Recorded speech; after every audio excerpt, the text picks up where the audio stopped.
Coming up this week, off-screen. Christian Bale's got a Vice. Nicole Kidman's a destroyer. We spend a year with Ingmar Bergman. Nadia Murad's got the world on her shoulders. And J-Lo's got a second act. All those come and more, off-screen. This is Off-Screen. Off-Screen.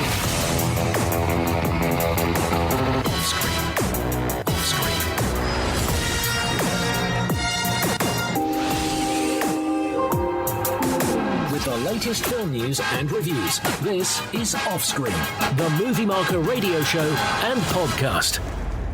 Ooh, welcome to Off-Screen, I'm Van Connor. And I'm John Coulson. So, Mr. Coulson, welcome back. Have you seen any good movies this week? I think so. You think? Yeah. Okay, oh, you mean specifically for this show? I meant in general life. No, I've been on the road. Oh, you've been on the road? Oh, but you have watched films for this? I have. Did you enjoy any of them? You don't have to say names yet. I think so. You think so? Okay, that's fine. We'll get to the bottom of that mystery as we go on. So we've got the film news to come, the box office top 5, all those fun reviews, including your mystery title there. And so before we start, we need something from the news for this week to kick us off. So what should we talk about? Let's talk about the Oscars. So yeah, the Oscar nominations were this week, and there was some really panderous stuff in there. There was some really old-timey, just, are you kidding me? Driving Miss Daisy style, kind of entries in there. Yeah, a lot of are you serious? But then there were a couple of little surprises. Okay. So Black Panther became the first superhero movie ever to be nominated for Best Picture. Okay. And, there's been some obvious contenders, over the years, like, wow, how come Logan? Logan got nominated for screenplay, and that felt like, even though it was an achievement, kind of a snub.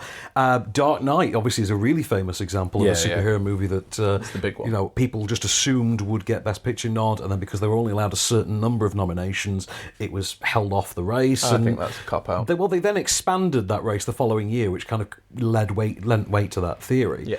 But yes, so Black Panther, officially the number one superheroes, the first one ever to get nominated for Best Picture. That's good news. Yes, also in there though, BlacKkKlansman, which yes. you and I both adored. Yeah, great film. Great film. That's up for quite a few though, and very first time Spike Lee has ever been nominated for Best Director. Is it because it's not a Spike Lee film?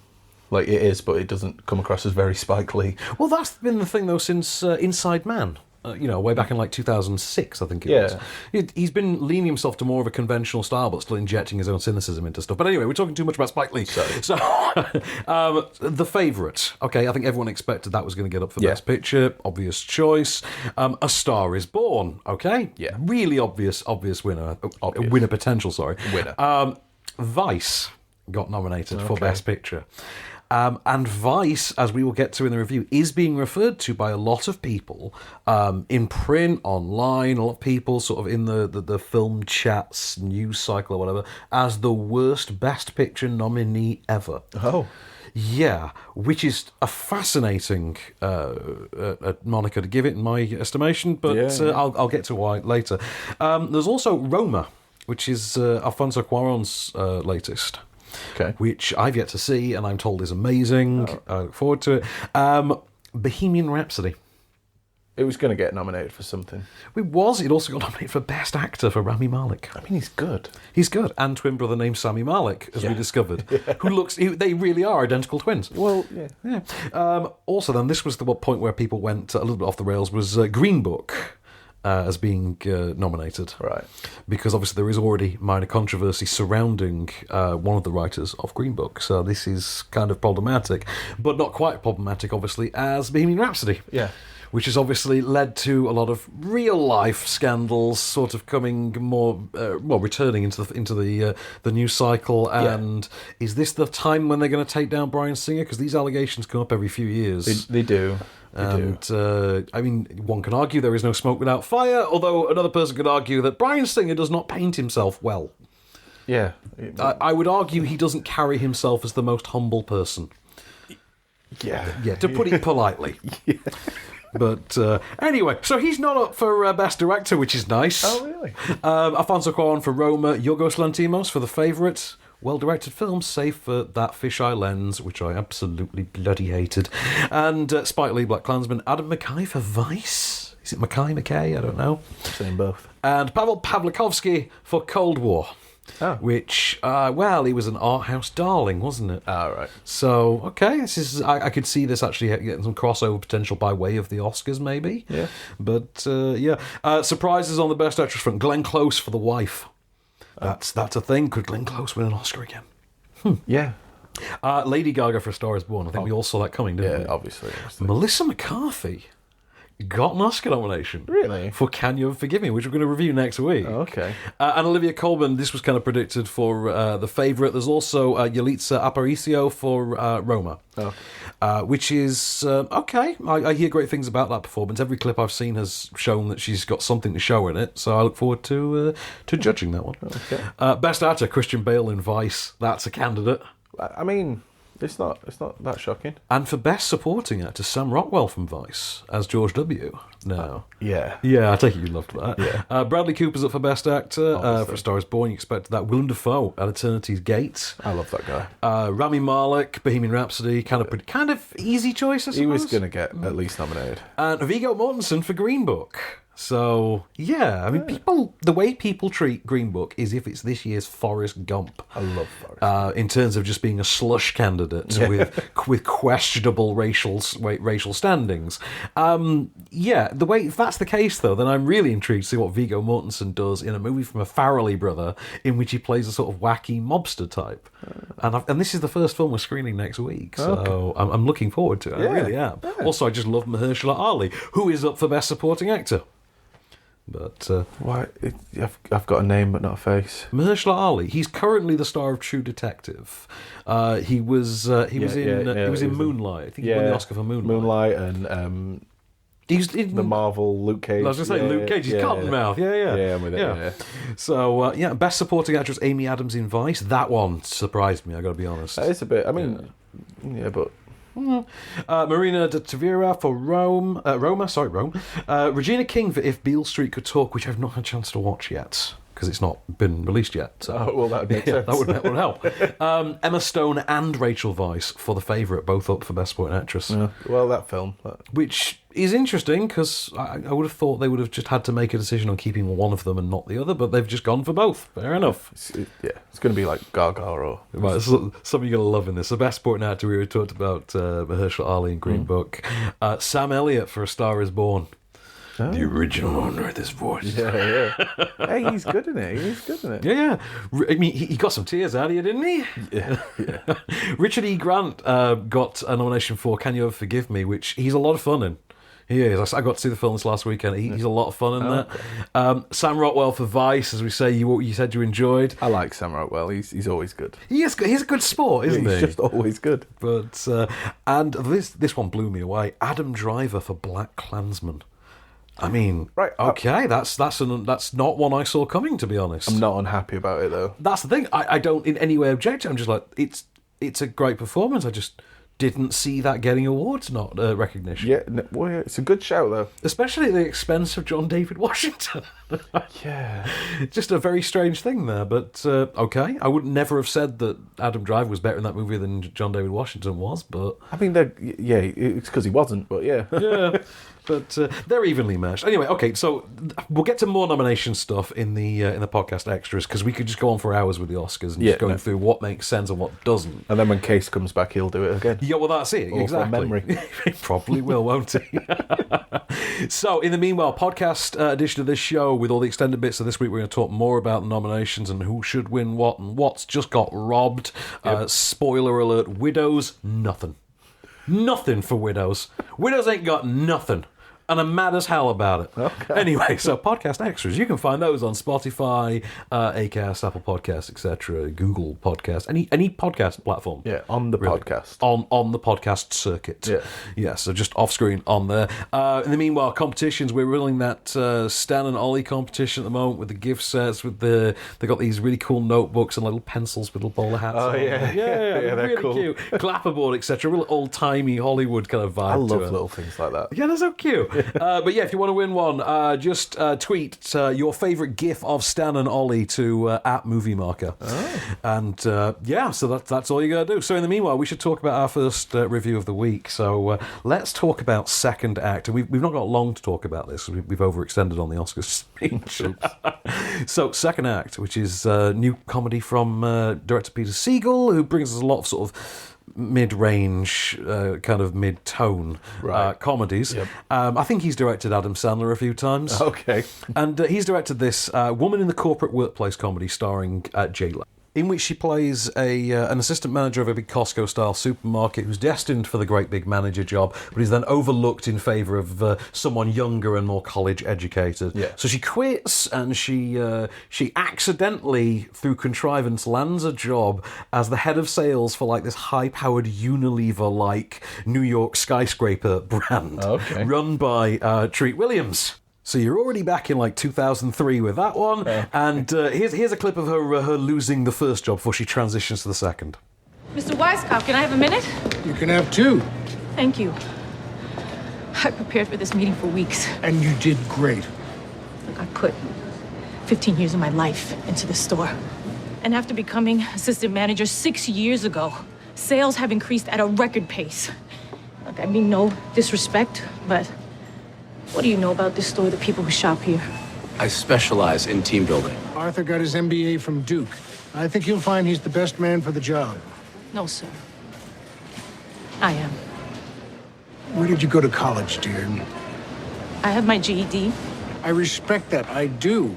But we have minimum job requirements in place for a reason. And what is that reason? I want you to know how much we value you and your loyalty.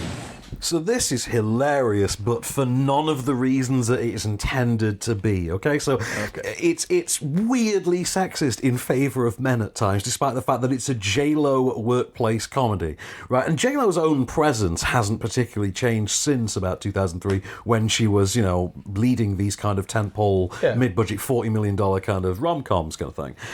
You do actually feel so in the 2003 mood that you keep expecting Bradley Cooper to turn up as the douchebag former love interest or something, like he used to, but it turns out we've all actually moved on from there, except for J-Lo.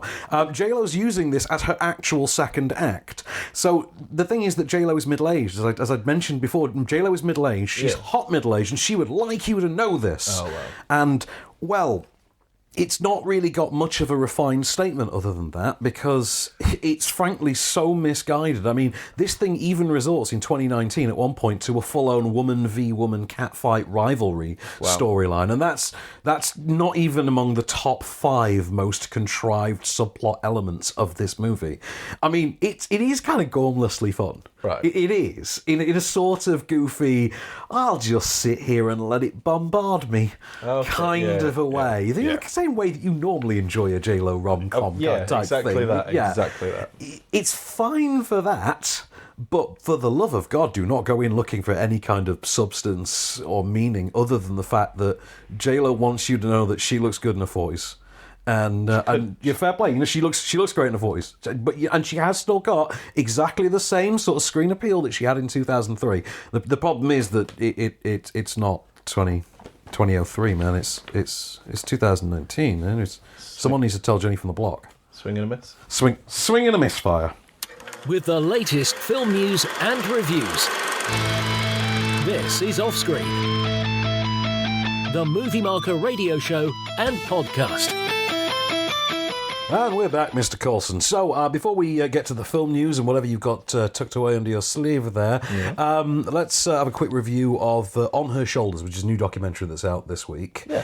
This is from Nicola Baumbach. This is the documentary. Did you see My Name is Malala a few years ago? I didn't. Right, that was the Malala Yousafzai story. She was the young girl who became a figurehead for life, oppressed life under Al-Qaeda. Yeah. And it played like the real-life version of that movie, The Breadwinner, at times. Oh, right. Yeah. But She was a very charming young woman, and she's still out there. She's still an activist in the world, and she does a lot of work with the UN, etc. And you'll see her on a lot of talk shows. Okay, right. So similar actual kind of story. This one chronicles Nadia Murad, who is from the Yazidi region in Iraq. Yeah. They were oppressed under ISIL, as it was at the time. That's kind of one of the names we used to use for ISIS or Islamic State at one point. And so she was subjected to a year of imprisonment, torture and rape, and made it out to tell her story, to fight for the rights of other women and children oppressed under the regime. So it's a documentary about her life, sort of as she's found her way to sanctuary, as she's found a way to get the story out, and what her life has entailed since, but also chronicling, if I can get my words out, the story behind her. It's a pretty interesting documentary. And, the way that we do get to know Nadia Murad, as a person, those fleeting, because we don't get too many glimpses, actually, into her present life. It's kind of not really reality TV style in terms of being like warts and all. Yeah. She's quite a reserved person, so obviously there's only so much you kind of get to glean. Yeah. And it's kind of understandable, to be honest, that you wouldn't want to let too many people into your inner circle after you'd spent a year like that. Yeah. But so but what you do get though is intimate enough, and it is engaging. It's a little bit too glossily shot at times, and the tone of it occasionally veers a bit uncomfortably. Right. There's a moment in which it starts to feel like they're just there to use Amal Clooney to glamorise it, and they even have a sequence in which Amal Clooney just stages her own entrance, and you can't figure out why they've left that in. Yeah. But because you don't really gain much from it. Right. But other than that though, I tell you, I was engaged by it. I just didn't think it had much. It doesn't have that Channel 4 10 p.m. on a Thursday crossover appeal that something like My Name Is Malala does. Right. Yeah. I don't think a mainstream audience is going to find enough in there to hook them in on the emotional level, that because it's not. The thing with Malala was it had that appeal that she was a child, as cynical as it sounds. No, yeah, I agree though. But other than that, I thought it was a pretty solid documentary. Yeah. But so in the film news, what have we got? So we've got some Fast and Furious spin-off news. Oh yes, there's a second one, isn't there? There's going to be another one after Hobbs and Shaw. Hobbs and Shaw. Let's be honest, we're all excited for that one. The Rock's the man. Have you seen the poster? Not the poster. The first still though. That's Rock, Jason Statham, Idris Elba. Yeah. And it's like the Holy Trinity have finally come together, but they're even stood in a sort of Holy Trinity formation. It's as if they know. It's as if the Illuminati have finally arranged these pieces into place. And can you imagine? Anyway. Yeah, so the other spin-off. The other spin-off. Does it have a title? You've not got a title for it. No, it's just referred to as... The Femme and the Furious? Furious female spin-off seems to be all that people seem to say. Furious females? That sounds like a bit generic, doesn't it? A little bit. I think Femme and the Furious, definitely. I mean, it's got to have the word Furious in. It's got it. But I'm wondering what they do with Hobbs and Shaw, because that seems like a weak title. Still. It does, but they're big characters. There, I know. It's the other one, anyway. We keep going back Anyway, so we stop talking about the Holy Trinity. Anyway, the Brotherhood has asked that we please refrain from mentioning the Holy apologise. Trinity. Yeah. So we're getting a girls' spin-off of Fast and Furious, presumably led by Michelle Rodriguez. Yep. Rightly so, because I think she's proven her badass credentials over the years. 100%. And well, it's got writers now that include, is it Nicole Perlman? Yep. Who was the one, I think she was the co-writer on the first Guardians of the Galaxy movie. Right. And I'm a big fan of her. She's worked on Captain Marvel recently. Yes, that's... I told you I'd retain all this, but... I know. And is it Nicole Beers? Yes. Nicole Beers, who recently signed on to do the Teenage Mutant Ninja Turtles reboot. And the only reason I remembered her name is because she'd been part of that writer's room that Paramount put together for the Transformers cinematic universe. Right. Yeah. So there's that, but there's a third writer as well. I can't remember. Genevieve. I didn't know her. Genevieve, can I see what her name is? So it's Genevieve Robertson Duet. Oh, hang on, I know what she's from. It was written somewhere. That was it. She's on Captain Marvel as well. There you go. Oh yeah. She was the other writer on Captain Marvel. Yeah. But okay, I'm looking forward to this. So it's got writers. It has, and Vin Diesel's announced it. Oh, okay, so Vin Diesel's announced it. That's basically sanctified by the Pope as far as that franchise is concerned. Yeah, exactly that. Exactly. I mean, unless The Rock says something different, that's what's going to be. It's getting awkward between It's getting a bit tense. Getting a bit tense in the fam, man. In the family. In the family. It's getting tense. For it. I was waiting it's for getting it. tense in the family. So, speaking of gritty LA set series, because the Fast and Furious was originally. Yeah, it was. We try to forget now because they've basically gone into space at this point. Yeah. They will eventually drift. They'll do a drift race around the International Space Station. I guarantee it. That's totally going to be the finale of this series. Really Fast and Furious Generations. That's going to be the one. Fast and Furious Endgame is absolutely going to be. I really want it. I will watch it. Right. So, okay, a movie set in sort of gangland LA, very similar sort of setting, say, to where Fast and Furious started. This is Destroyer. Yeah. New movie from Karen Kusama, who directed Jennifer's Body. Okay. It is a boilerplate cop revenge story. I love it. It stars Nicole Kidman as an officer who went undercover 15 years earlier on an assignment. She came out of an undercover assignment 15 years earlier, having spent many years undercover with a gang, the leader of whom eventually got away in circumstances that are surrounded in mystery for our purposes as the audience, and that have affected her on a deep personal level, that have seen her entire world basically fall to rubble, and that she will rectify at any cost when he suddenly returns to LA one day, and she dedicates herself to hunting him down and killing the hell out of the dude. I'm already in. Are you already in? Yeah. Shall I tell you as well that the dude she's hunting is Toby Kebbell? I'm in. You are in. Okay. Here's a clip. Hey, Val, look, this is handled. What is this? Well, you want us... Yeah, come on. Shot 3 times at least from the exit wounds right here. What's that? 38 dropped at the scene. Maybe a ghost gun. No serial, no prints. No witnesses yet. Look. Am I wasting your time? City's time. You have no role here. It's our scene. Who is it? No ID, no idea. There's a few of those, blown dye pack. We're waiting on tech. So you know all the sort of badass elements I just described to you before I played that clip, right? Yeah. They are absolutely all in there, as I say. Brilliant. And you'd expect them to probably suck. But no, they've made it work. Yes. Karen Kusama is a genius. Oh, I'm so happy. Right, and I do mean that on a badass Lexi Alexander for the art house kind of way. It's brilliant. I had a great time with this. If this isn't in my top 10 films of the year at the end of the year, I will be gobsmacked. Could it be this year's Hannah? Oh, in terms of its sheer badassery, probably. Did you ever used to watch The Shield?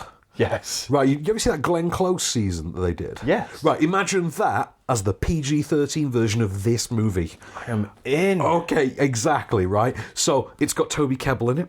In. Okay, they actually remember, this director genuinely remembers that she's hired Toby Kebbell, which no other director seems capable of doing, right? And he actually gets to turn up for like more than 15 minutes of a movie. He's actually in this one. Full job.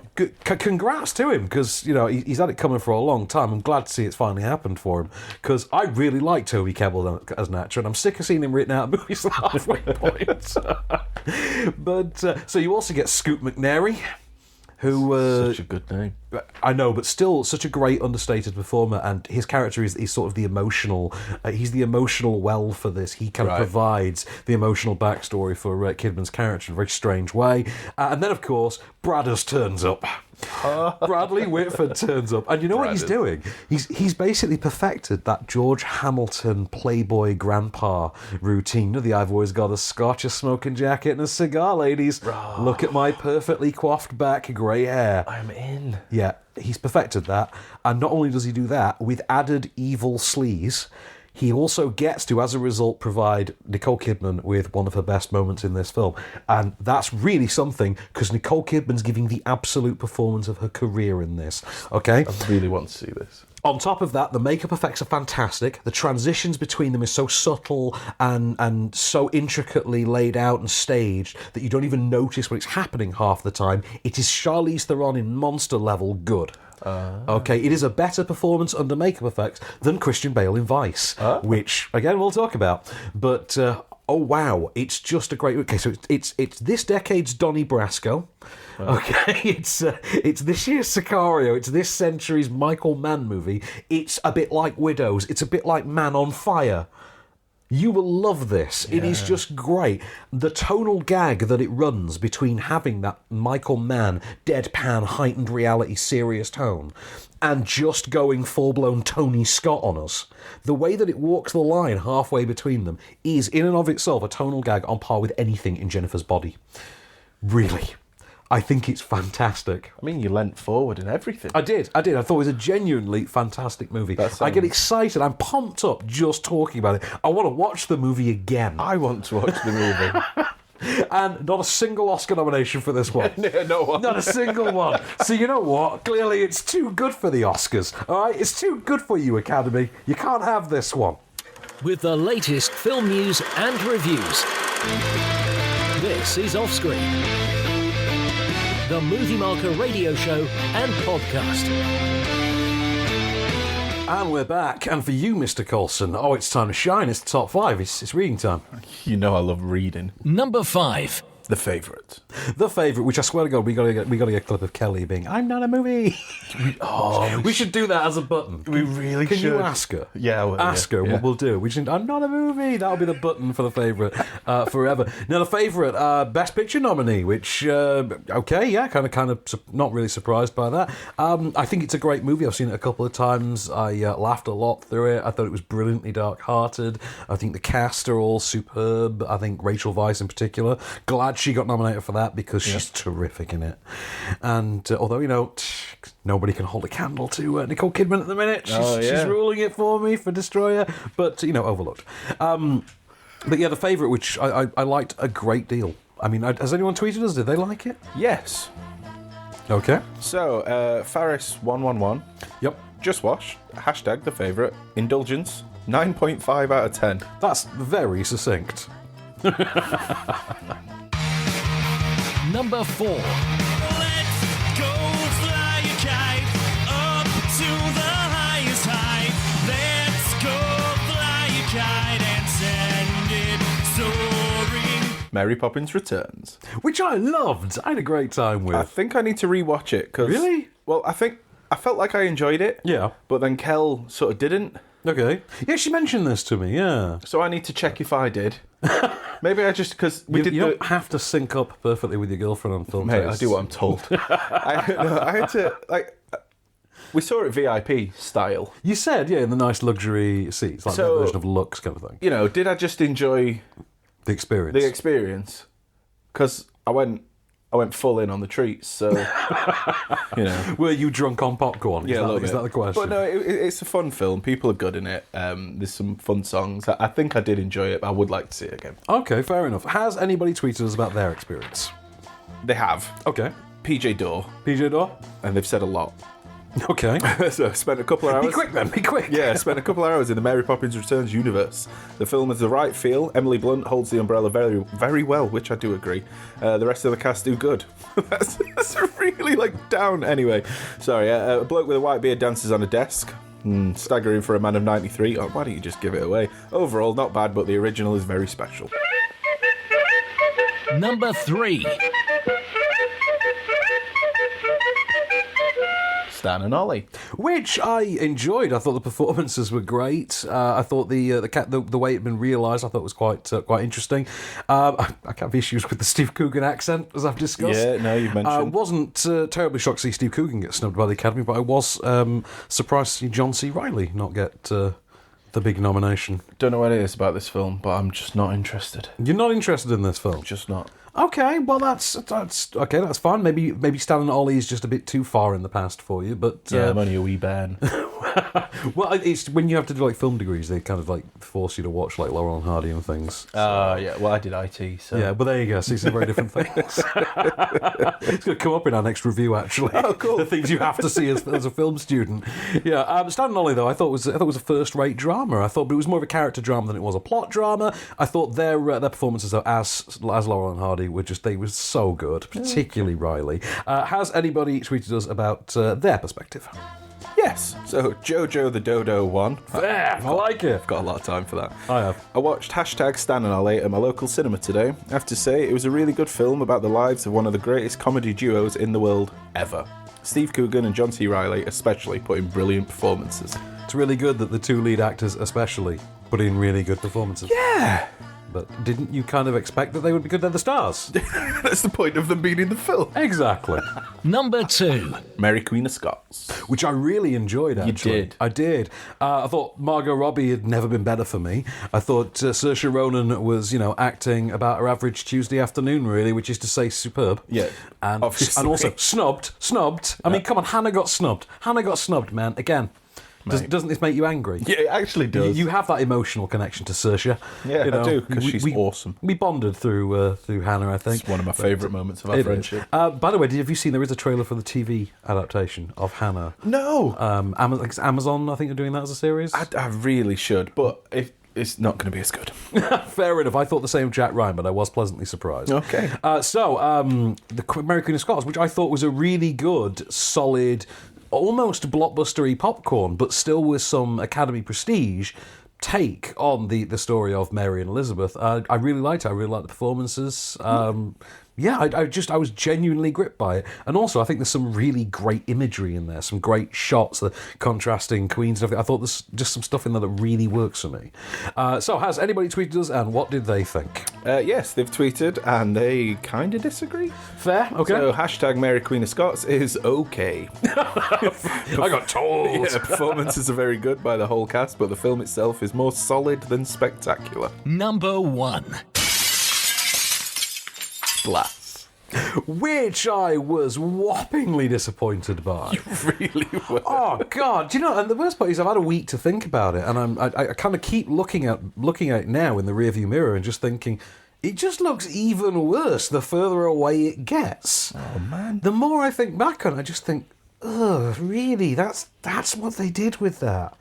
Okay, then what a crushing waste of potential. So I've had friends that have seen it. Mm-hmm. And then they've just said that it made Split make more sense. Well, I mean, naturally, yes. It actually does in one sense, yes. And then they just wanted to watch Unbreakable again. Well, the thing for me was I've had people who've really liked it, who really have liked it. And I do think it's a case of it's Lone Ranger syndrome. It's diminished expectations. When critics, when a decent number of critics turn out and say a film is a disappointment, yeah. The audience that then experiences those reviews, even secondhand through just scrolling past them in the Twitter timeline, become predisposed to the idea that they are expected to hate this. And of course, when they're paying their money for that, then their bare minimum expectation is, well, it can't be that bad. So of course they look for the good in it. That makes sense. That makes sense. It's part of the reason. It's part of the reason that like Kingsman 2 is better regarded by people than it is by critics. Or Batman Superman's a very good example. They're both terrible. You look at that film, which film critics turn out and this is garbage. It is garbage. And people thought, like Lone Ranger, for instance, which I think is abysmal. But again, I know people who saw it after reviews who think it's incredible. They're wrong. I think Glass is one of those movies. I think it's one of those movies that people will never really admit to disliking, in one sense, because they've been so prepared for the idea it was bad, or at the most positive end, mixed. Okay. So yeah, has anyone tweeted that's going to completely disagree with me now? So someone's tweeted and they've got lots of letters and none of it makes sense. So I'm not going to say the handle. But Glass was a decent movie. Wouldn't say good, but it wasn't the worst. Okay, I mean that's a real low bar in one sense. It may as well have just said, I saw a film. Last week, I saw a film. I did film watch. Right, so we've got to skip straight on to the next review, I think, for time reasons. So let's talk about Bergman, A Year in the Life, which comes out this week. This is a documentary about, imaginatively enough, Ingmar Bergman. Oh, right. And this documentary is insane. Oh. Right, I say insane as the, years ago film student nerd. Oh, okay. Right. Whereas, you represent, as you admit, the relatively new cinephile. Yes. Right. Okay, so this is one of those things that they will not particularly intrigue you if you only watch films and you never had to read about the people that made them. Right. But if you did, it's genuinely fascinating. But it does have some crossover bonkers elements. Okay. Right, so I've got to give it that straight off the bat. So it's about, I think it's the year 1957. It chronicles that specific year. Right. Right, and the reason it chronicles that year is because two of his most famous films came out that year, which were The Seventh Seal and Wild Strawberries, and they are two of the most iconic. I mean, Seventh Seal is one of the most iconic movies ever. If I'm going to put it in your terms as the relatively new cinephile, I'll just tell you it's what the death stuff from Bill and Ted's Bogus Journey is based on. You know, the whole death playing chess thing? Yeah. There you go. Okay. Yeah. Okay. You see, we cater to all levels of film loving on this show. Thank you. We go from Bergman to Bill and Ted like that. That's literally why Me Movies ends with a Wayne's World gag. Yeah. Right, so it chronicles that year. But here's the thing, though. Those are his two most iconic films. What no one knew, because bear in mind, it's 1957, is that, he had a whole other world outside of these two movies. He also made a movie for TV. He directed 4 theatre productions and had all of these other projects going on. All the while, he's living entirely on a diet of Swedish yoghurt. Oh. So, yeah. So it's Swedish yogurt and something else. I forget what it was now. But it's just this really bonkers, artsy diet. And at the same time, his star is starting to rise. He gets to that Alfonso Cuarón level, as we would call it now, of fame. Here's a clip.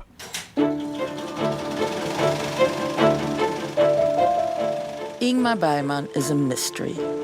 He's the world's most famous film director, surrounded by a monumental myth. Mainly because he wrote a number of books about himself, filled with contradictory information. When Bergman writes about himself, nobody knows what's true or false. If you look for Bergman, the only place you find him is in his films. In his films, Ingmar Bergman is completely honest. He starts this practice 1957. Varje konstnär som intensivt gestaltar. So it's a cinephile's delight in the way that Hitchcock Truffaut was about 18 months, 2 years ago now. Right. Which is a documentary that the general cinema-going audience are going to have no interest in, particularly. Cinephiles will all want to see it naturally because we're all nerds at heart. Yeah. And it's not particularly of any appeal to anyone other than people who genuinely care about auteur theory and things like that. Having said that, though, it's absolutely one of those documentaries that if Party B showed to anyone from Party A, you'd actually quite enjoy, because like I say about the bonkers elements, just how insane this story is, it also does chronicle his entire life story as well, so it does work as a biographical documentary in the background of this. Right. But it does, its central through line is the present day, is this 1 year, 1957. With you. So you do get footage of, there's a lot of talking heads, for instance, in there, but a lot of Barbara Streisand. Barbara Streisand turns up in there because she had a tenuous connection, and does a lot of talking about Elliot Gould. I'll call it Eli Gould. Elliot Gould. And you just start thinking, I'd really wish rather they interviewed Elliot Gould. I've seen Ocean's 8. I know he's still alive. Yeah, well, okay. He did a cameo in that. I know he's still around. Go and get Elliot Gould, please, Babs. More from him, less from you. And it's only because I'm just thinking, I really want to see the guy whose films you keep talking about. You know? But and obviously we can't talk to Bergman now. But that's the thing. I really enjoyed it, and there's a lot there's a lot of fun in the sort of minutiae and the general insanity that builds up around a genuine, one of a kind mind's general lifestyle. That I think it has crossover elements, but in that way that, to be fair, Hitchcock Truffaut did. You know, that had charm, that crossed that barrier between the cinephile and the general movie-going audience. But you and me. Yeah, so you and I, sir. Speaking of which, we still need to watch Idle Hands at some point, so let's not pretend we're too highbrow. Okay. With the latest film news and reviews, this is Offscreen, the Movie Marker radio show and podcast. And we're back for one last ride, Mr. Coulson. So, should we have a piece of film news before we both review Vice, then? Yeah, I've got one that I really like. Okay, you really like this news. Why do you really like this news? Rami Malek has responded... Brother of Sami Malek? Yeah, that exact You mean one. Sami Malek's brother? Yeah. Okay, cool. I think it's unfair that Sammy gets overlooked by one letter. But, go on. Sorry.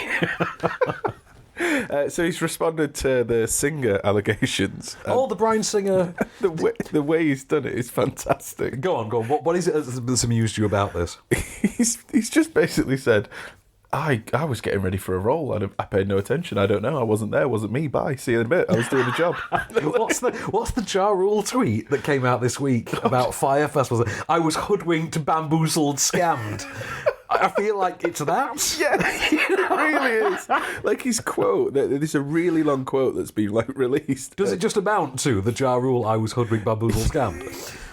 Yeah, even to the point where at one point he says, I never really looked it up. Like, dude. Really? Try a little harder, please. Yes, a little bit. Oh, wow. I just think that's fantastic that he's responded by just saying, I wasn't there, it wasn't me, I don't know, ask somebody else. That's literally what it is, isn't it? Yeah. Good Lord. I mean, the best part is, I can't understand for the life of me.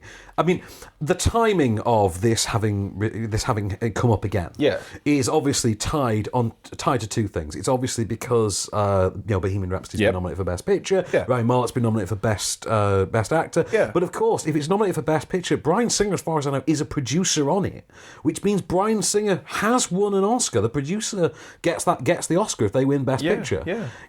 The Oscar is the producer's then. So it's a little insane. I mean, I think after, is it Roman Polanski and Woody Allen, I think he's the third person to be nominated for Best Picture with an outcry of sexual allegations surrounding them. Right. Which is a terrifying statistic. It is.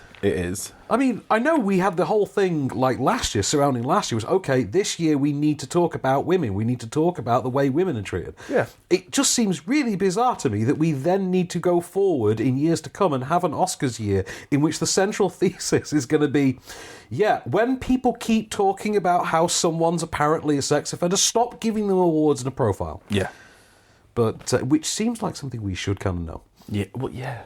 But who'd have thunk? I know. But okay, so let's talk about something infinitely more fun then. Yes. Let's talk about Vice.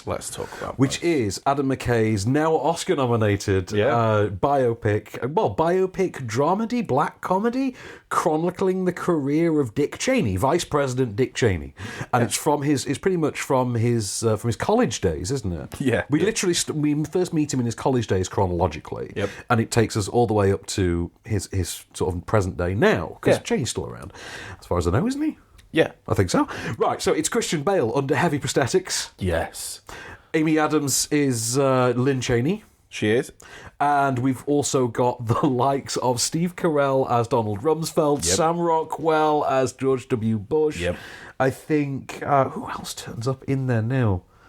Insane, because there's just an insane number of people who just turn up for small roles. And the guy from Weeds that I never... There's a lot of cable TV comedians do turn up in small roles in this. And also, I will be honest, I have seen W since I've last seen this. I've seen this movie twice. Yeah. I've seen W since, and the two are blurring together in my head. Okay. But, okay, so it is the story of Dick Cheney, how he became the vice president, how he had ties to Halliburton, and basically, how this Machiavellian genius, wheedled us into war in the Middle East purely for the sake of profits and oil. Here's a clip. Who was that? Someone from George Bush's son's campaign. Jeb? No, George W. Jeb's Florida. Right. Oh, I still can't believe they've got that poor boy running for president. What'd they want? They want to talk to me about being his running mate. What? No, they didn't say it outright, but I've made that call myself. That's what they want. The vice president is a nothing job. I'll just hear him out. I owe that to the father. The VP just sits around and waits for the president to die. You've said so yourself. Yeah, it's a cruddy job.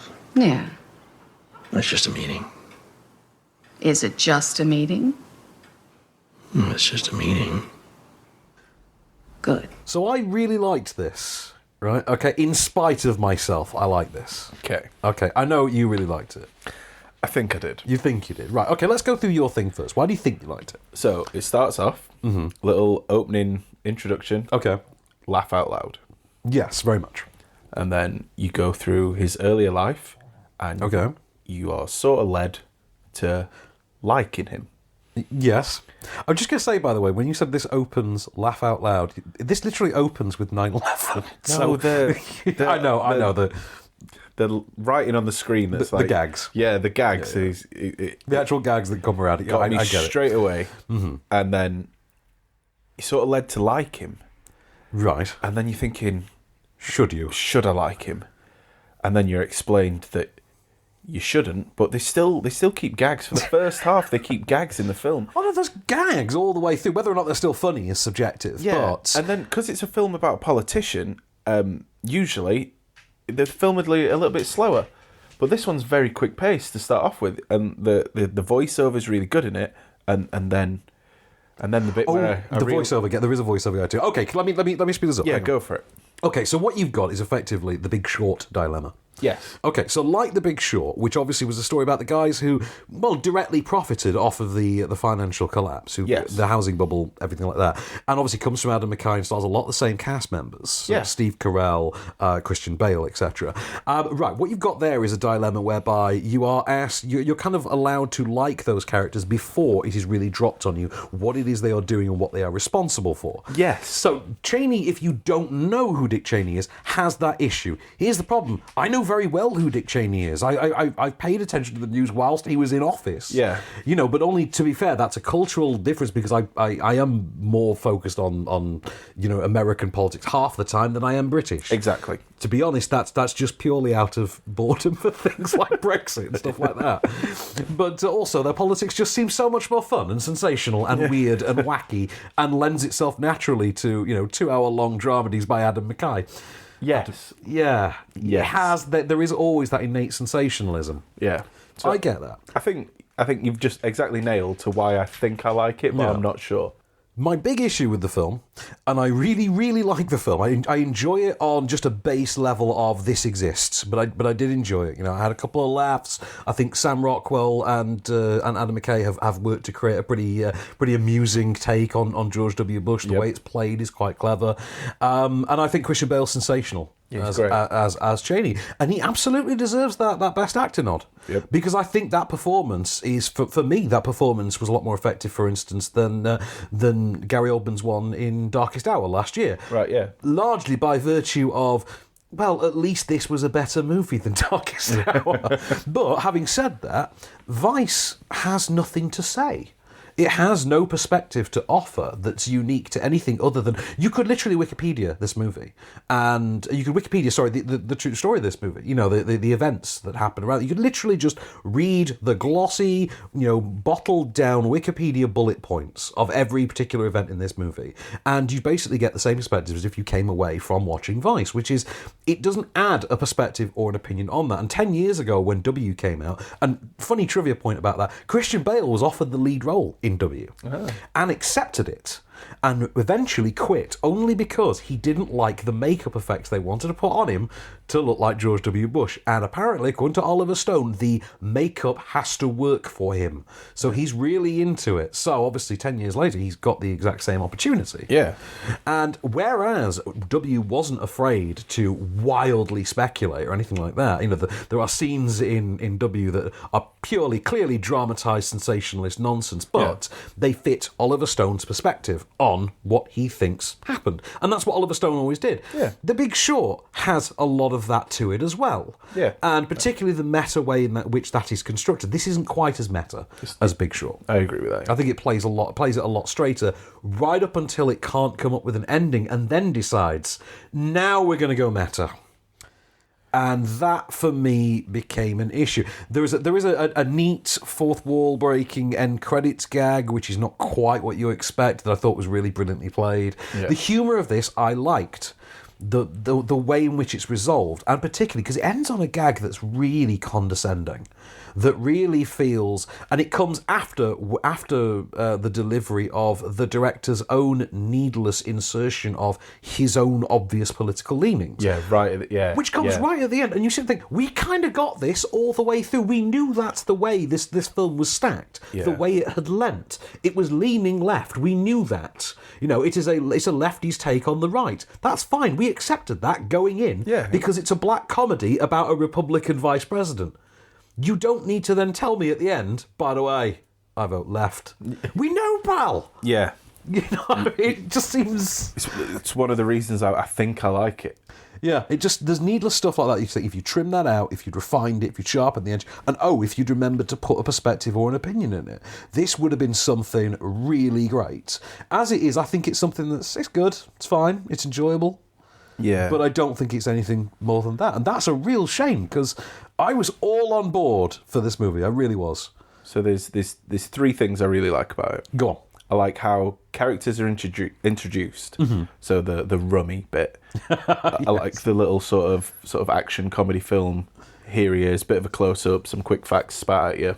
Exactly. There is that sort of brief, fleeting, sort of retro video game mentality to it. Yeah. I like Christian Bale. There's only 2 points where you sort of remember that it's him, and that's when I think his voice wanders back to Christian Bale. Because he's doing his Patrick Bateman all the way through, but with added age. Yeah. That's kind of what the voice is. Yeah, and then the last one is there's a scene where they're discussing things as a menu.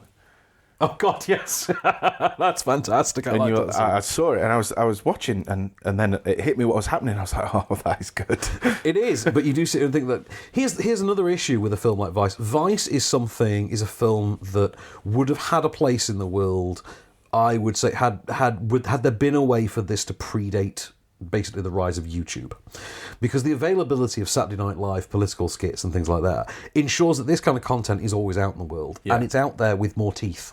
Yeah. And this feels like a real softball comedic effort at the side of the average Alec Baldwin Trump sketch. Yeah. The average Melissa McCarthy playing Sean Spicer. You know, these iconic things that have risen in the last... And even the time period in which this is set. Will Ferrell playing George W. Bush every week. Yes, Remember that? yes. And you think how many of those sketches genuinely had more to say and had more just aggression in them and had more bite. And Adam McKay comes from that background. So it's particularly mystifying to me that he's basically softballing his own history here. But so yeah, talking to you about it now, I've gone from I think I like it to it had good points but not quite. Okay, there we are. I'm glad we agree. Yeah. I have talked you round on this for the week now. That's my accomplishment here. Obviously, this is not going to be film of the week. But, yeah, I wonder what is. Oh, Destroyer is absolutely film of the week. Honestly, I cannot tell you how good Destroyer is. My feeble flailings, my feeble lingual flailings cannot possibly measure up to how sheer badass Destroyer is. I am in for that. I want to see really. Right, honestly, the end of Bradley Whitford's scene. Honestly, it's fantastic. This movie is just great. Go and see it. Seriously. Okay, so next week, some interesting stuff. Green Book is finally upon us next week, so let's see what the hype is about. Okay. Can You Ever Forgive Me, which I have seen. That is out next week. And, we're not under embargo for it, so I will tell you it's pretty good. Okay. It's pretty damn good, actually. Escape Room is next week. Uh-huh. I'm looking forward to this, because it's basically, the plot is they go to an escape room, but they're then picked off one by one by various Saw-style traps. This is Kel has written a horror film again. Yeah. It basically is that. But this comes from the same school of thought as Hellfest, so I'm like, I am all in. Yeah, that sounds good. You want to watch Hellfest? No, but I heard Kel watching it in the other room. Yeah. We've also got Burning, which is the drama that Stephen Yeun has gotten. You know Stephen Yeun from Walking Dead, Glenn from The Walking Dead? Oh, yes. He's gotten a lot of praise for his role in this, which is a lengthy art house drama, so I'm looking forward to that. I'm looking forward to see what he's got in the drama department. Quite liked him in Sorry to Bother You a few months ago now. Was it a month ago? Something like that? Yeah. But, right, so, we've got all those to come and more next week off screen. In the meanwhile, this has been the Candy Store production for Movie Marker. I've been Van Connor. I've been John Coulson. And we shall return. Just show me the way to get out of here, and I'll be on my way. You've been listening to Offscreen. For more movie news, reviews, and more, visit moviemarker.co.uk. Okay, everybody, that's a wrap. Podcast extras. And so let's have our cycle through the news, the stuff we don't get to cover. Yeah. In the well, we've got the Oscar nominations still to talk about, I suppose, but let's have some general news. Some news first. All right. Shoot. Apparently, there's a story that Jeff Bridges is going to be returning as the Dude for a Super Bowl commercial.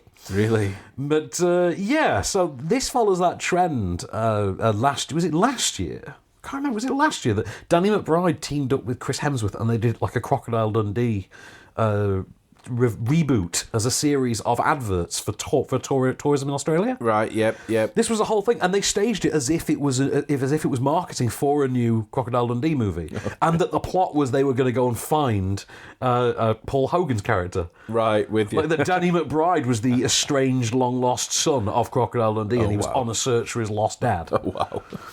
I mean, let's be honest, you'd watch the shit out of that movie, wouldn't you? You really would. You really would. So, other thing that's interesting about this, Jeff Bridges apparently returning as the Dude for what's clearly going to be like a Super Bowl spot or something, so as say, there's pedigree. Yeah. But, and I didn't know this until recently, there is a film coming up later this year. It's called Going Places. Right. And John Turturro, who's also a cast member from Big Lebowski, is going to be reprising his character from Big Lebowski in this movie. Right. So I love him in the film. Yeah, Jesus. Yeah. Well, we're on Podcast Extra, so we can do the line, nobody fucks with the Jesus, man.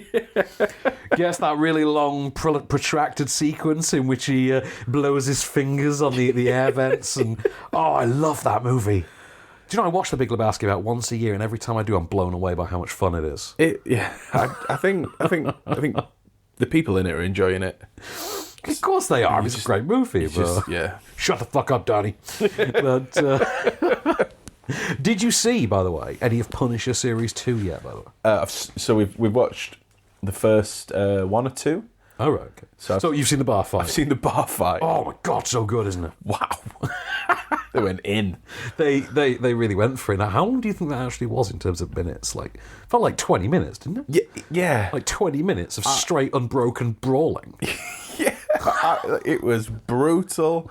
We're going to check it. It's going to be about 4.5. I know, yeah. It was brutal. Like, people die. It is aggressive. Like, people die, but not easily. Death is a hard thing to come by in the Punisher universe. And some of them die really.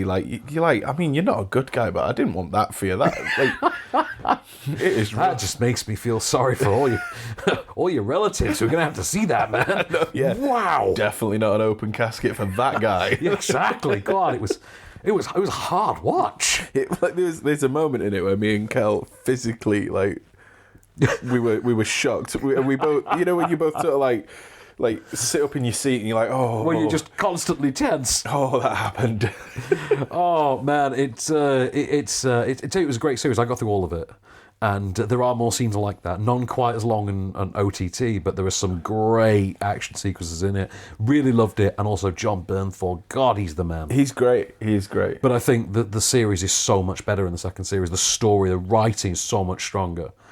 But I think, I can't wait. So, another piece of film news, which I was very happy to hear about. You actually pointed this out to me. Ed Neumeyer, who's the writer and producer of the upcoming RoboCop returns. Oh, yeah. He's given us an update, and so apparently this has been around for a few years. This is based on a very rough sequel that they had written apparently back in 1988 that the writers' strike they had around the time shut down. Yeah, and so that's apparently what they've revived for Neil Blomkamp. Yeah. So this is going to be fascinating. This apparently is going back to the well, so to speak. This is going back to the original, even though Frank Miller's apparently already released his original RoboCop 2 as a comic book. Oh, and it's not that terribly different from the actual movie RoboCop 2. Okay. It's just played a little bit more seriously. Yeah. But it's, for all intents and purposes, kind of the same story, maybe a little bit heightened in Frank Miller's comic book original. Just as long as we stay away from that reboot, I think we're all right.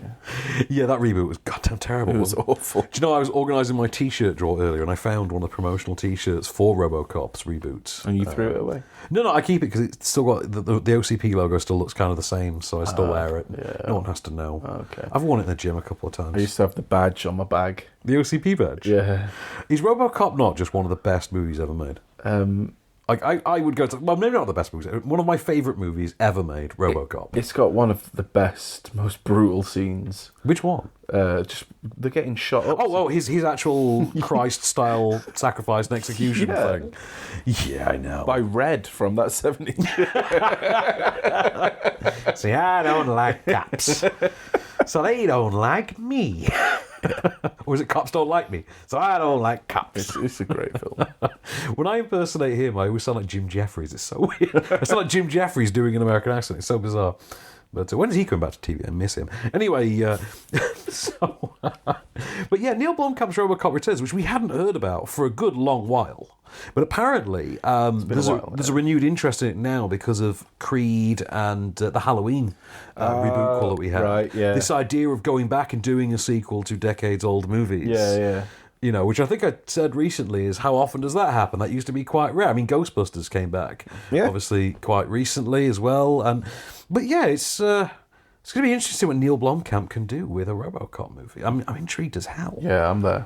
Like, yeah, that's exactly the tone. Like, you look at something like Chappie. Yeah. And you think, oh my God, okay, if we're getting the American set, kind of proper US set thing that's like Chappie, and you're doing a RoboCop sequel, I'm in on that. Because his the way he makes his animatronics and his CGs look like animatronics is brilliant. Yeah. Big fan. Okay.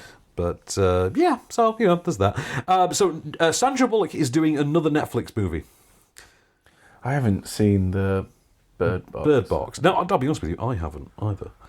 But I think like Kel said, Kel's seen it, and she said it was right. decent. I think. Yeah. But the weird thing about this one though is, first of all, it's going to be directed by Chris McKay, who's doing the Lego Batman movie. Right. Who did? Oh, what was the movie he did that got him that job in the first? Oh no, he did the Lego Batman movie. He's doing the Nightwing movie. Sorry, that's it. Right. That's how it works. But he's doing it's a Miller World comic. Oh. It's Mark Miller's label. Yeah. Netflix bought him out. Right. Well, not bought him out. They bought the company and made him sign like an exclusive talent deal. Okay. And his whole thing is now he runs his own cinematic universe for Netflix. It's kind of cool. Which is cool because there's a couple of his comics I've always wanted to see adapted that have never been done and apparently are now being done. Give us the list. Yeah, so Chosen is a biggie. Right. And Chosen is, I think it turns up actually, there's a poster in the background in one of the Kick-Ass movies. Oh, right, cool. Chosen.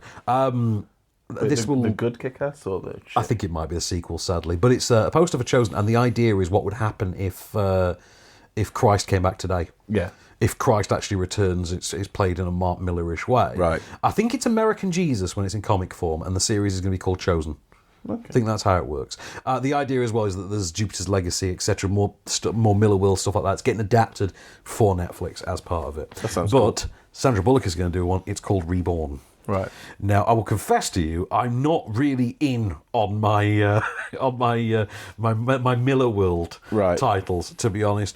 Apparently, the story follows a woman named Bonnie Black who dies in a Manhattan hospital and finds herself reborn in Adistria, the land of the afterlife that holds her family and friends, along with monsters and dragons and a war between good and evil forces. Okay, that sounds... If Sandra Bullock's in there, you can kind of imagine they're not going to play that too silly. Yeah. Like, there's a certain level of seriousness that Sandra Bullock can't operate below. I thought you were going to call her Sandy B. Sandy B? Yeah. Well, you sit here and think, the silliest Sandra Bullock can be, even in terms of her rom-coms and things like that, the silliest she can be on the tonal barrier is like Demolition Man. You know, that's really about as slapstick as she can actually get, I think. The Proposal? The Proposal... To the window. Okay, maybe. Yeah. To the window. Yeah. Oh, man, how good is The Proposal? It is. It's so good. Yeah, It's just one of those movies, isn't it? It's Ryan Reynolds. Yeah. It also gave us, that Ryan Reynolds reaction gif that we all use, But, so Reborn, I'm intrigued now, actually, if Sandra Bullock's doing a title like that, because it sounds a bit What Dreams May Come.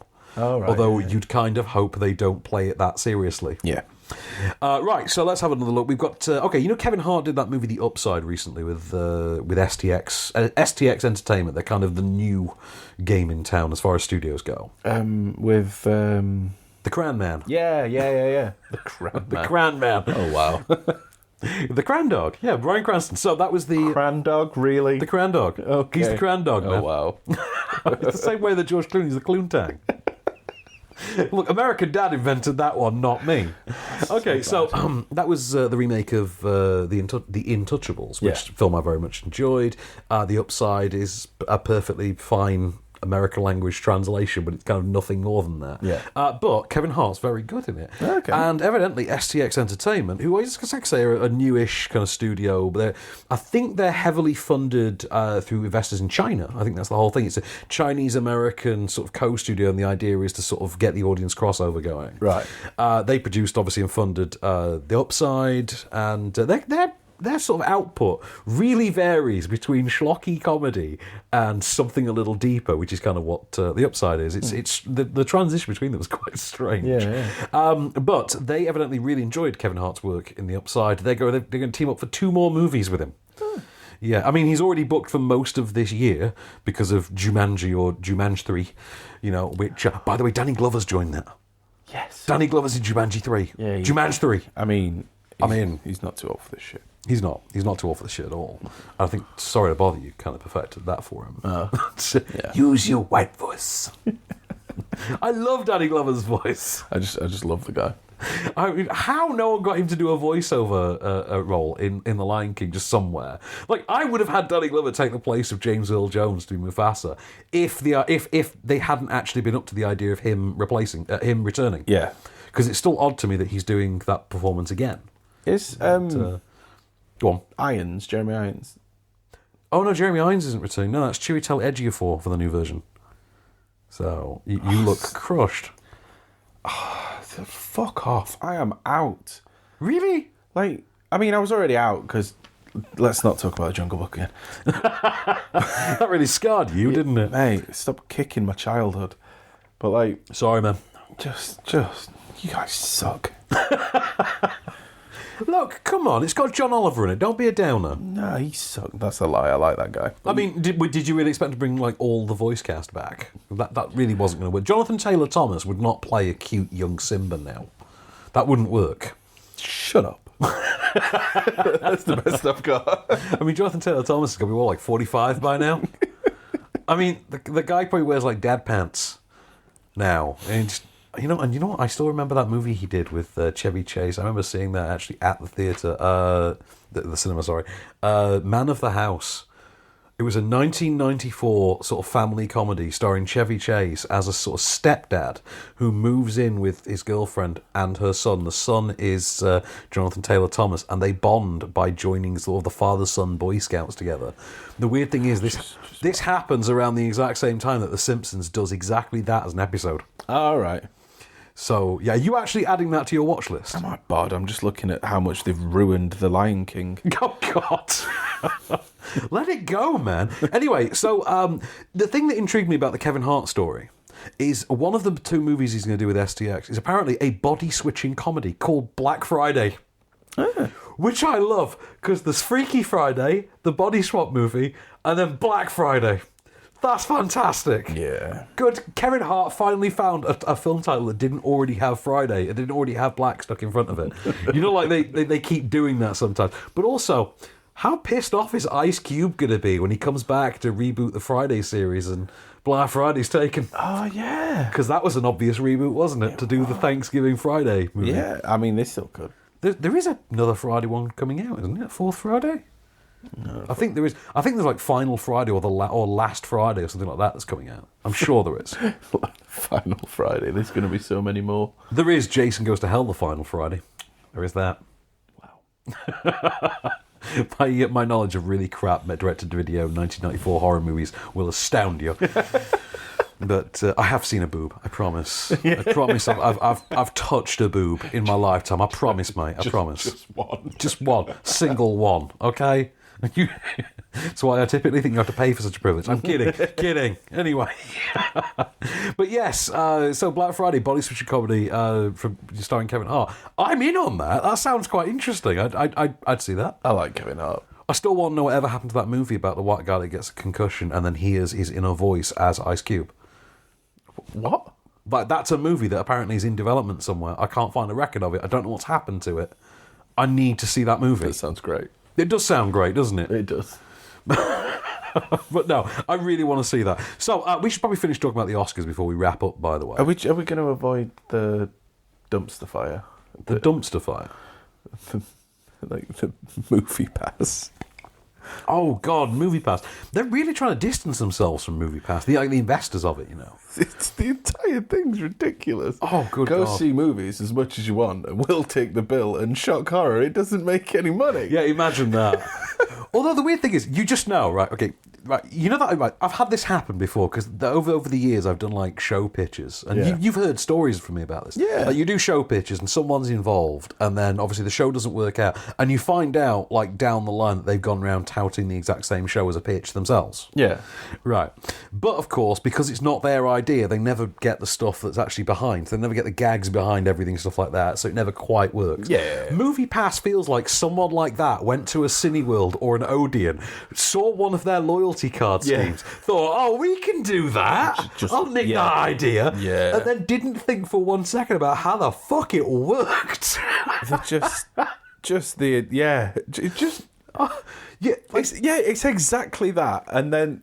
When you heard about Movie Pass the very first time, right, did you not have that thought to yourself, that same thought I had, which is, well, big whoop, we've had that at cinema chains for years. Yeah. Like, what's the scandal here? And then you found out that it was like, and he said, like, okay, well, that doesn't work as a business, clearly, because there's no way to structure that as a business. You've absolutely nailed it with they've seen the unlimited card and then for Cineworld and then just missed the point. Look, they've just done that. We'll one up it. Any cinema. Let me tell you a story about that.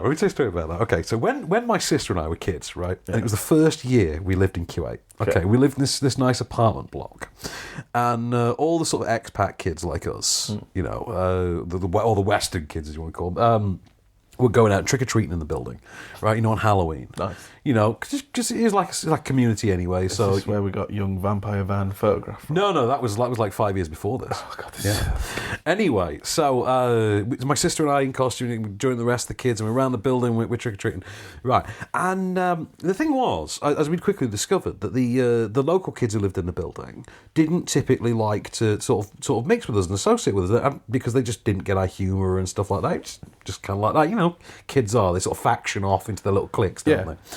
And what happened was, because it wasn't a cultural thing that they got, right? They saw, as far as they saw, the expat kids were simply wandering from apartment to apartment, knocking on the door and being given candy.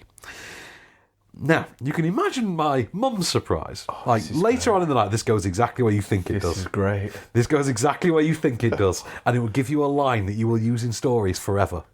Right?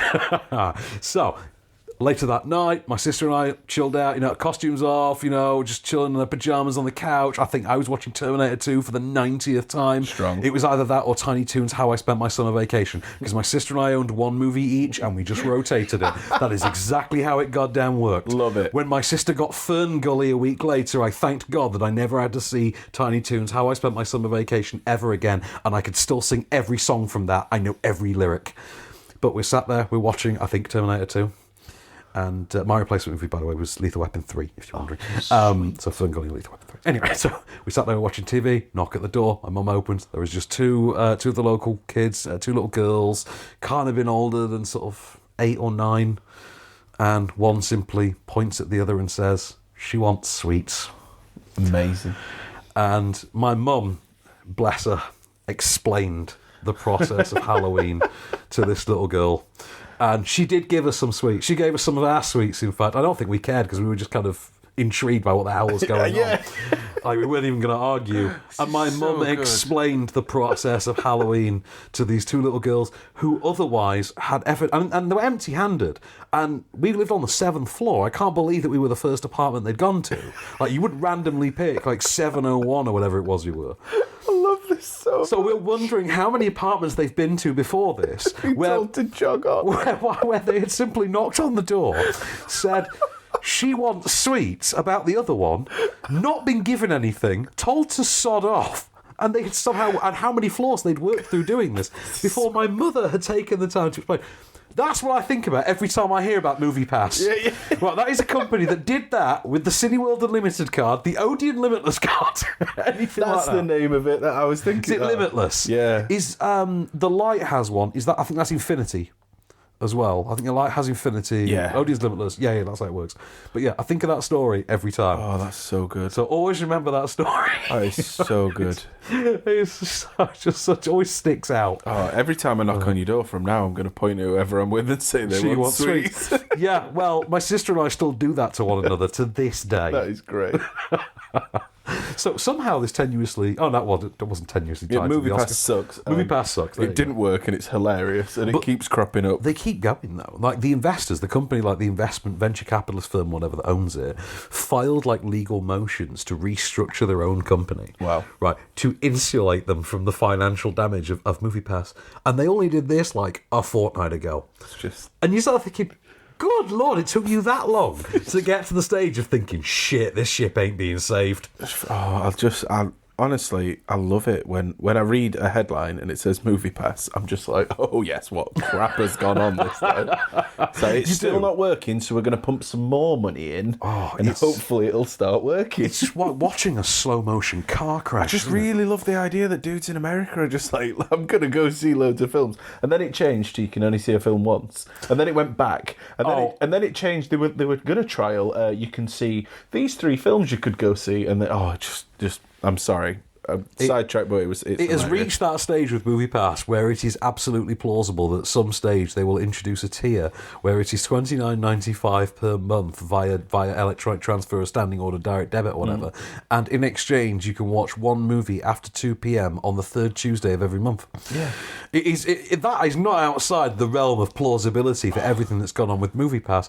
I cannot fathom how there are grown men in business who genuinely looked at this company for this long and thought, yeah, we could save this one. Maybe it's long game and they're gonna bring a movie out about MoviePass.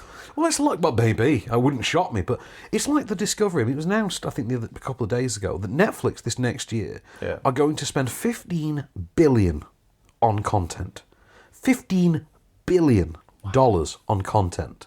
And now work that out and just think, let's say the Avengers, for instance, let's say Avengers Age of Ultron, I think, is like a $250 million. It costs like $250 million, say. Oh God, it was crap. Wow. Right. And that's but think of the scale and the stars and the salaries and all of what costs for Avengers Age of Ultron, which is still extreme, don't get me wrong, but you need to buy Robert Downey Jr. half of a sovereign nation every single time he plays Iron Man now. So technically speaking, if he gets another trilogy at some point, he could actually own the physical world. Okay.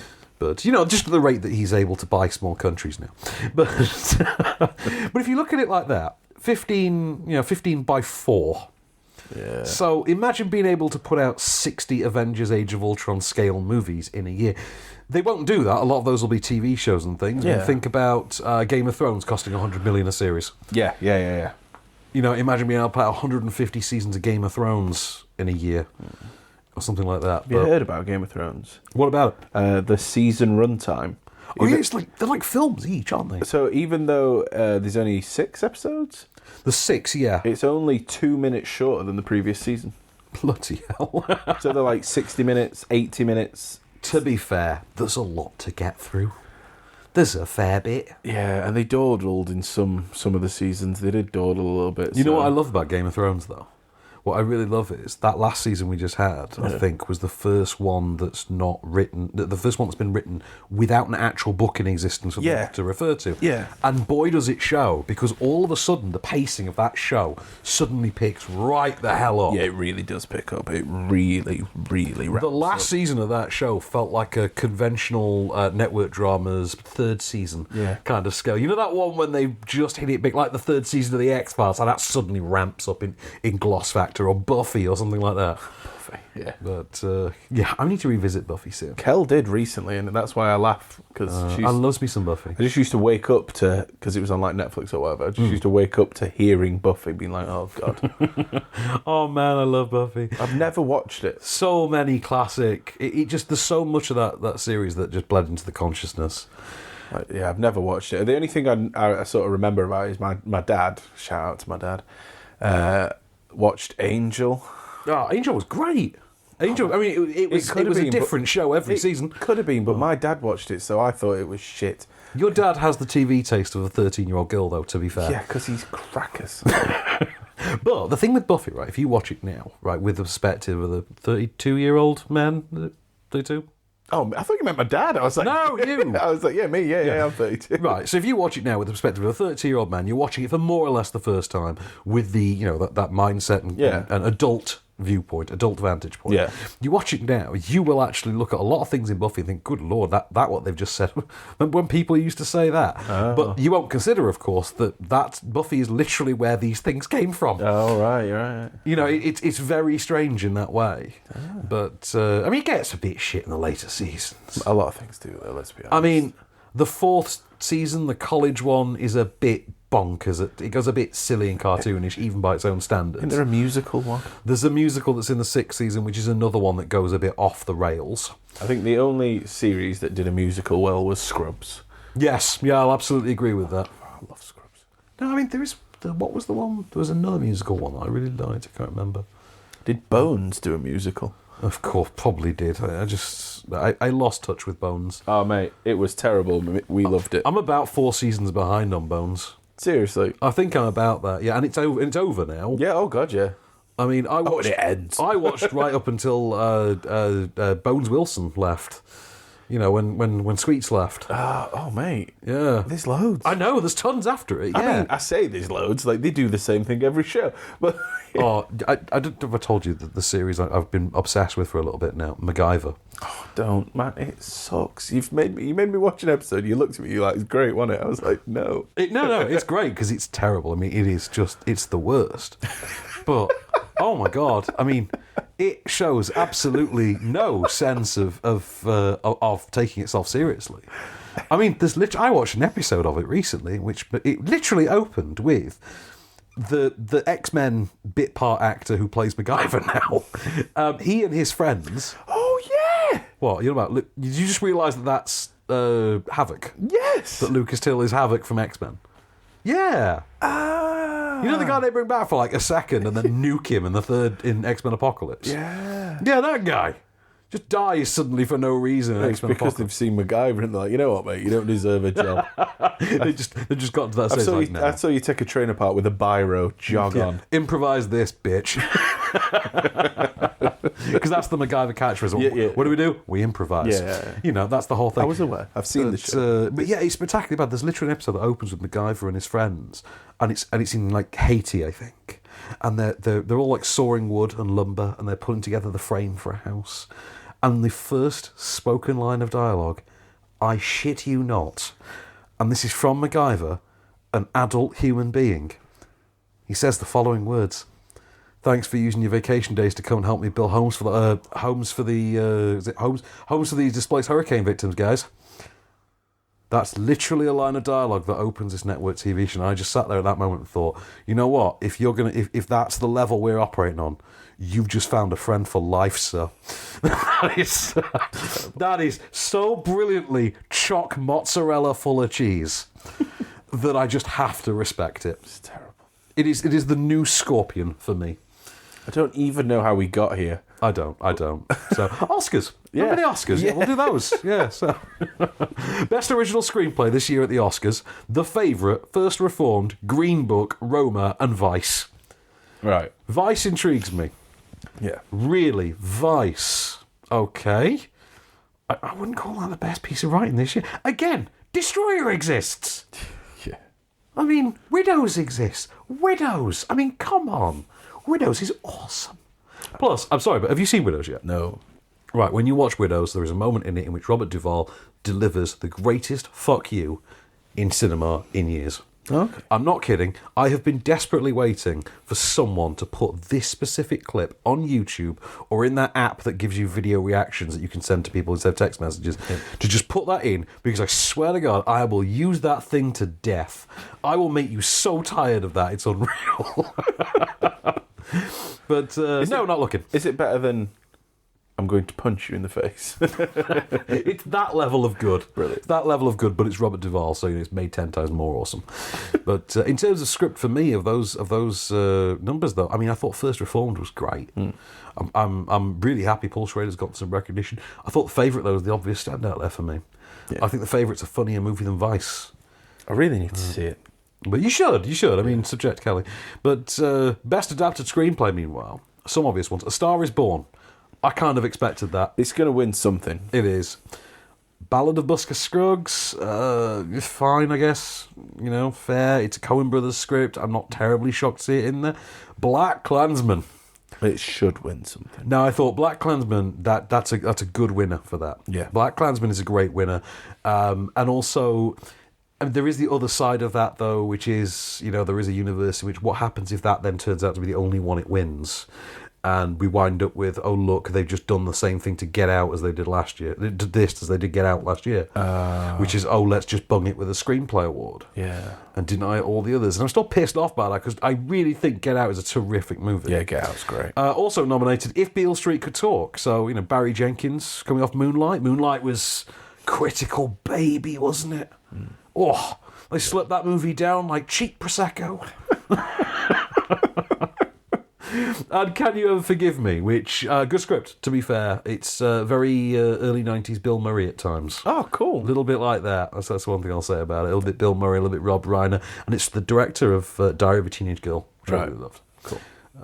Do we care about makeup and hairstyling? No. Only 3 people got nominated for that. Okay. Costume design. Black Panther's up for costume design, by the way. Which makes me very happy because the costumes are that goddamn amazing. Yeah. They should look ridiculous, but no, they absolutely work. Yeah. Like, if you ever saw a Black Panther set bit of a comic, or you ever saw one of his animated movies or anything like that, and any things he turned up in, you would look at, like, the canon culture thing. If you bring this to the screen properly, it is going to look insane. Okay. And then you actually watch the film, you're like, actually, what you did was really brilliant. That's cool. But, I think that'd be a good one for that. Mary Poppins Returns is up for that, though. And The Favourite, and, Buster Scruggs. You think, yeah, but do they really require the imagination of Black Panther? Ditto for Mary Queen of Scots. I mean, Mary Poppins is just...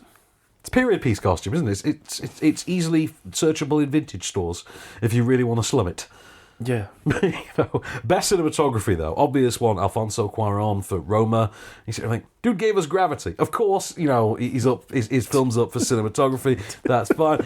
But no, he actually is the cinematographer, though, on Roma, which is the difference. But the idea that an Alfonso Cuarón movie is up for best cinematography again, you just sit there, think, hilarious. Yeah. Because I loves me some Gravity. Was it Emmanuel Lubezki? I fell in love with that dude for Gravity. Gravity is great. Cold War is on there. Star is Born, which is a very good-looking movie.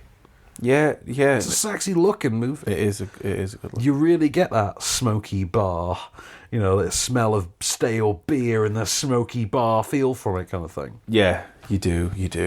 Never Look Away, which I haven't seen as yet. I think The Favourite's a bit kind of obvious. It's a good-looking movie again, but I do think it's less imaginative, for instance, than I keep using the word imaginative, inventive. I think A Star is Born, I think they do more with it. Those scenes when they're performing on stage, for instance, when they're doing the concert stuff's terrific. Yeah, it looks great. It looks fantastic. And I've said it like 7 times. It has to win something. It's winning Best Song. What are we on about? It's clearly going to win Best Song. Oh, yeah. Of course. That is this year's... Because there's one every year. Yeah. Every year there's that obvious one, isn't there? That's like, why even bother showing up? I feel bad for the other artists who have to show up to do the live performance. Yeah. Oh, yeah. Because they do it every year where all the contestants kind of... all the nominees sing their songs. Yeah. That's how you want, like, Pharrell at the Oscars sing Happy. Yeah. Shit like that. Oh, yes. That is going to win, yeah. But I feel kind of bad, because really... Bradley Cooper looks like he smells like whiskey. He looks like he smells like whiskey. Yeah. Fair. He does. He looks like he smells like... He just looks rock like star. Like, stale cigarettes, sweat, and yesterday's aftershave. Yeah. You know, that's kind of what it looks like you feel when you're around him. Bit of piss and vomit and you're there. But yeah, I think that's the obvious best song one. I think A Star Is Born will get there for cinematography. I think it's quite possible. I think the obvious thing, though, is it's either going to go to Roma or The Favourite. Yeah. I wouldn't be surprised. Either of those, I think, is equally likely. Okay. But yeah, best original song. This is the thing. We know. Let's just go for what the other ones are. Right. All the Stars from Black Panther, which is my favourite of these. It's my favourite of all the songs. But then again, I could be biased because I like the movie. There's I'll Fight from RBG, which I didn't even remember as being in the film. There's The Place Where Lost Things Go from Mary Poppins Returns, which I don't even particularly think is the strongest song in Mary Poppins.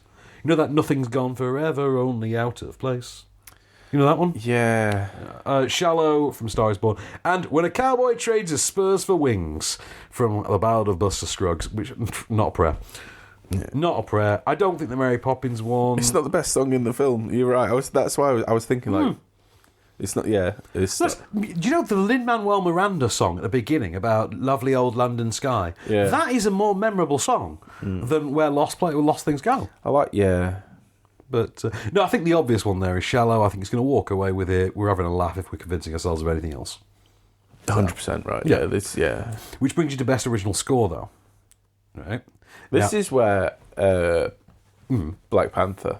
You think Black Panther? Now, that's kind of what I'd give, but there are some interesting choices on here. Now, I haven't seen If Beale Street Could Talk yet, so I can't comment on that. Fair enough. Right. I have seen Black Panther, though, obviously, and I do love that score, and I particularly love that movement when he's in the spiritual realm talking to his father, and Ludwig Göransson's swell at that point, the way that music just goes for what should be hyper melodramatic OTT stuff, but the authenticity in it really sells it. Lovely score. However, other contenders, Black Klansman. Now, think of the score from that for a moment, which is very of its time, which is very rooted in the 70s, which is very scratchy, very soul, jazz. You know what I mean? Yeah. It's got that early disco influence in there. Yeah. And it's a really good score. Can't deny it. Then there's Isle of Dogs, which is that's a wacky one. I haven't seen that. No, that's obviously that has to be Japanese inspired because of the setting of it. Right. But it's a playful, cartoonish score. And if we're going for inventiveness, then yes, it probably is the most inventive of them. And also Mary Poppins Returns. But I don't think the score is particularly the most memorable thing. I remember it being there, and I remember it helping it feel like Mary Poppins. It did its job, but it wasn't. Yeah. I felt serviceable with the score. Yeah, so we're saying it's going to most likely be Star Is Born. Oh no, Star Is Born would be soundtrack. No, for this one, I'm actually thinking it could be Black Panther. Yeah, I'm thinking Black Panther. So I even said that. I'm so because I've said it before. I am mainly heavier music, and I loved every bit of sound in that film, just full stop. Shall we hang on? Should. Go on, last one. Best animated feature. Okay. So, this one is astounding to me. This is the category I got really pissed off at, I'm not going to lie. Okay. Now, I haven't done a radio slot this week yet. Right. For the Oscars. Okay. If you want the honest truth, it's because I was asleep when the BBC phoned me and asked me to do it. Wow. Yep.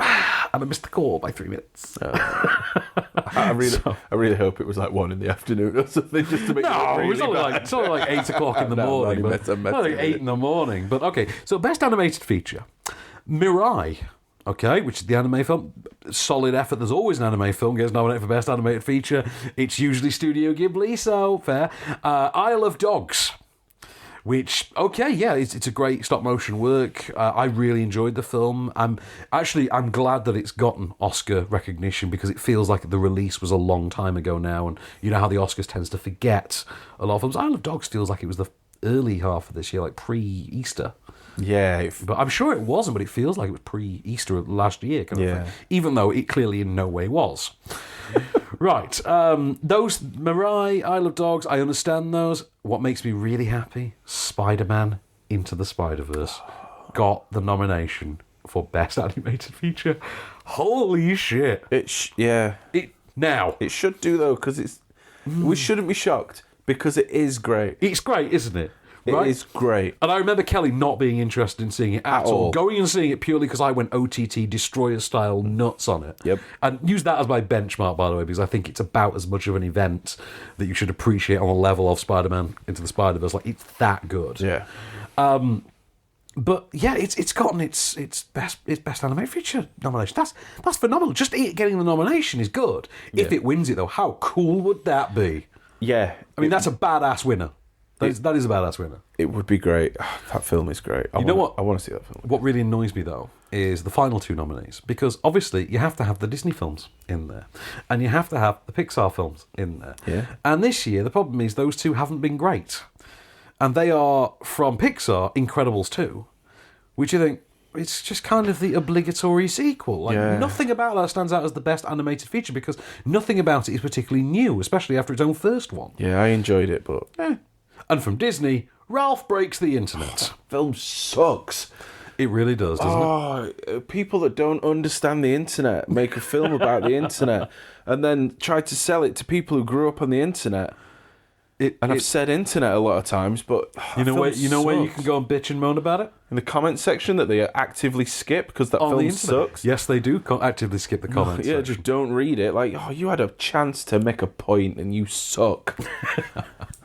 So, okay, best director then. Did we talk about this earlier? I think we touched on it. So it was Alfonso Cuarón, Yorgos Lanthimos, Spike Lee, Adam McKay, and Pavel Pawlikowski for Cold War. We talked about this earlier. Yeah, we did, because Spike Lee not being Spike Lee might get Spike Lee the Spike Lee award. The thing with the Spike Lee one, okay, about that, is it intrigues me because there is always the chance that they might pull a Martin Scorsese here. Right. Now, I think Black Klansman is Spike Lee's best film in years. I mean, I think it's probably a better movie than Inside Man. In fact, it might be my favourite Spike Lee movie. But Spike Lee, despite being a critically acclaimed, critically loved director, maybe not for his individual films all the time, but always respected and always regarded as that man's a director. Yeah. In the same way, in that Silicon Valley way of, see this guy fucks. Yeah. He is that. He is this guy fucks of directors. He's one of those. Yeah. You know what I mean? Yeah. Right. And because he's never had a nomination, you feel like there might be that situation where Scorsese kept getting nominated all the time, never got an award. You get to 2006, 2007, The Departed's out. Everyone sees it and goes, yeah, that's bloody good fun, that. Is it Scorsese's best film? Hell no. But you know what? He's been overlooked so many times. Can we just give him the Oscar? Yeah. And you don't wind up giving it him for things like Shutter Island or stuff like that. Right, but yeah. It feels like a very strange pick in that way. But having said that, Black Klansman is one of his best films anyway. So That's the thing. I see your point, but it's really good. We talk about how much of a shit movie it is again, though, that John David Washington doesn't get a Best Actor nomination for Black Klansman. He's so good in that. That does suck because he is good. Do you think Rami Malek should be nominated for Best Actor for Freddie Mercury? Because people are very divided on this. I kind of think, yeah. You do think, yeah? Yeah. Okay, that's fair. I mean, I have said he's great in it. I've said that, the cast of Queen, who play Queen, they are great in it, and the scenes where he is with Queen are terrific. It's the individual Freddie scenes that just don't make that movie work. But I don't think that's him. Yeah, maybe more shoddy writing, and they are a bit... What was that movie they made about Liberace a few years ago? Behind the Candelabra. Yeah. Remember that one? Good luck. That was a ghastly film, wasn't it? I mean, it was good fun, but it was ghastly. Aggressive. Yeah, I mean, the whole thing with Bryan Singer, I mean, what do you think this is going to do with... Do you think that this has basically killed Bohemian Rhapsody for the Oscars? Do you think that's going to be the case now? No, because that's obviously been timed because of the Oscar nomination, but also because of the R. Kelly thing recently. I think it's got to have. Yeah. I mean, R. Kelly got dropped by Sony after that documentary thing. Best Picture nominee gets awarded to, gets given to Bohemian Rhapsody. The same thing could very feasibly be happening with Singer. It looks like it might be. Is this him being turfed out finally? I think something needs to... We need a conclusion. Needs an ending. We need to actually find out what happened, because it comes up, it's cropped up a couple of times, and it's just going to keep happening. Have you read the piece? Have you read the big piece that's sort of... Because the worst part about this is the thing. So Bryan Singer, months and months ago, if you remember, went to Twitter and said...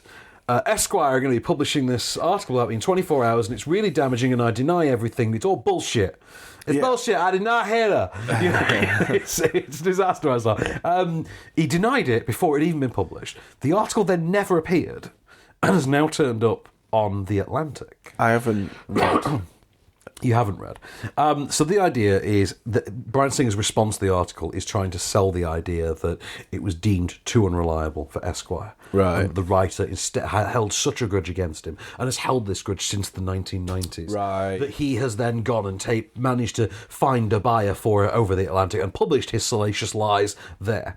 There's a problem, though, because the article written... I've got a very itchy nose, by the way. I apologize. No worries. The article specifically involves...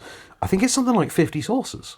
Oh, right. Like this is a long research article. Right. It took a year. This is a year-long investigation in which 50 people are spoken to, many of whom corroborate each other's stories, and it lines up like its own surviving R. Kelly type story.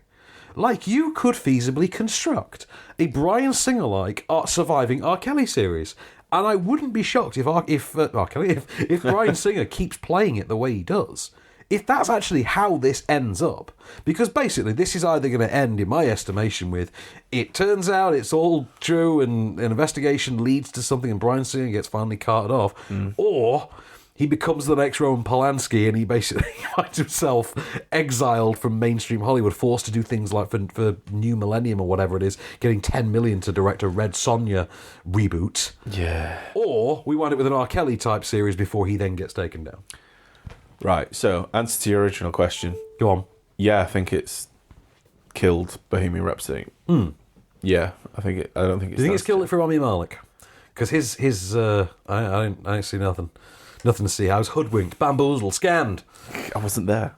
Yeah, I think it has. Wasn't me? Yeah. That's what it was. You know what? I think it has. I think he's been nominated as a, look mate, you were good. But you're all right, pal.